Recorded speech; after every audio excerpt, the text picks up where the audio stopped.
یہ باقاعدہ حضرت عثمان غنی کا مسند امام شافعی میں فتویٰ موجود ہے کہ خلا والی عورت دوبارہ نکاح کر سکتی ہے اپنے اس مرد کے ساتھ جس کی وہ پہلے بیوی تھی، لیکن 3 طلاق والی تو نہیں کر سکتی۔ پھر یہ فتوے لینے اہل حدیث کے پاس پہنچ جاتے ہیں۔ ویسے اہل حدیث کو یہ کہتے ہیں سوراں دے سور، چلو جی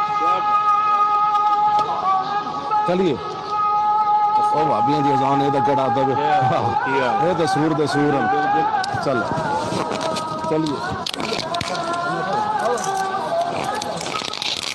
کیا سی نا بابا جی نے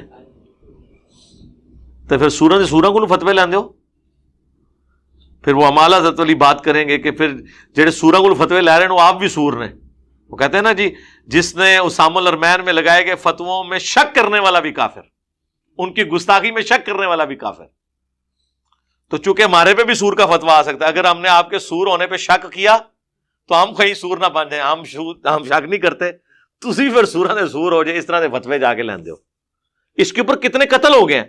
بہت سال پہلے سرگودا میں ایک قتل ہوا تھا، ایک مرید نے اپنے پیر کو قتل کر دیا تھا، باقاعدہ اخبار میں پوری اس کی سٹوری چھپی تھی اسی بات پہ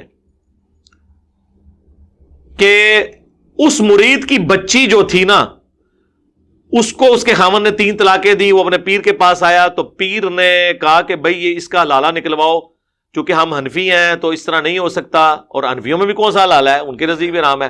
اس نے اس کی بیٹی کا حلالہ نکلوایا کسی اور مرد سے، اور وہ بھی وہ ہار کیے، انہوں نے ہائر کیے ہوتے ہیں، اس طرح کے مرد بیٹھے ہوئے ہیں، مولوی لالے والے مشہور ہوتے ہیں۔ پھر دوبارہ اس کو اس طرف کیا، کچھ عرصے کے بعد اس پیر کی بیٹی جو تھی نا اس کو اس کے خاوند نے 3 طلاقیں دے دی۔ یہ مرید وہیں بیٹھا ہوا تھا، کہیں مسئلہ ڈسکس ہوا تو اس پیر نے جو ہے نا وہ ڈیسائیڈ کیا کہ میں اہل حدیث سے جا کے فتویٰ لے آتا ہوں۔ پیر فتویٰ اہل حدیث کو لینا ٹر گیا، وہ دے مرید نو اتنا وٹ چڑھا کہ اس نو اپنی بیٹی دی عزت اتنی پیاری ہے کہ ایک کسی دوسرے مرد کو نہیں اس بیٹی کو بھیج رہا، اور میری بیٹی کے بارے میں اس نے حلالہ نکلوایا تھا، انہوں نے کہا تم تو میں شہید کرانا۔ اس نے اپنا پھر اس پہ غصہ نکالا۔ ان کے قوانین اپنوں کے لیے اور ہوتے ہیں، پرایوں کے لیے اور ہوتے ہیں۔ انہوں نے دین کو اپنے گھر کی لونڈی بنایا ہوا ہے، جب چاہیں اس کو ٹیلر میڈ کر لیں۔ تو اللہ سے ڈر جائیں، آپ بھی تھوڑا دین کا علم حاصل کیا کریں۔ ایک بندہ شادی کرنے گیا ہے، اس کو نکاح کے مسائل بھی پتہ ہونے چاہیے، اور اس سے بڑھ کر طلاق کے مسائل بھی۔ مشکاۃ شریف کی 2 جلد میں طلاق نکاح سے متعلق ساری احادیث جمع ہے، وہ پڑھیں، ایجوکیٹ ہوں۔ اور جی منڈے نو پتہ نہیں چلیا جی، بچہ اس ٹائم غصے سی،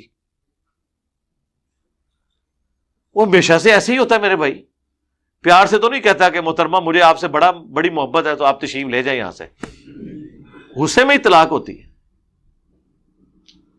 ہوش و واس میں ہی لوگ دے رہے ہوتے ہیں۔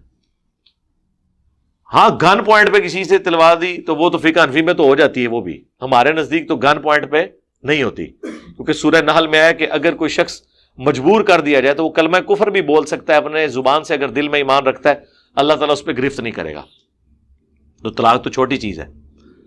اسی پہ ہی امام مالک نے جب فتویٰ دیا تھا تو بنو عباس کے حکمرانوں نے، حنفیوں نے مل کے ان کے کندھے توڑوا دیے تھے، شولڈر ان کے توڑوا دیے تھے، تو کیونکہ انہوں نے حکمرانوں کے خلاف فتویٰ دیا۔ ان کی جس عورت کی خوبی ان کو پتہ چلتی تھی وہ ان کا کہ وزیر کی بیوی ہے، تو وہ پھر تلوار کے زور پہ طلاق دلوا کے خود شادی کر لیتے۔ تو امام مالک نے کہا اس طرح تو طلاق نہیں ہوتی ہے گن پوائنٹ کے اوپر، تو کوئی اگر مجبور کر دیا جاتا ہے وہ والا معاملہ ایک علیحدہ ہے کہ اس کے اوپر آپ کوئی اس طرح کے فتوے والا کام نہ کریں۔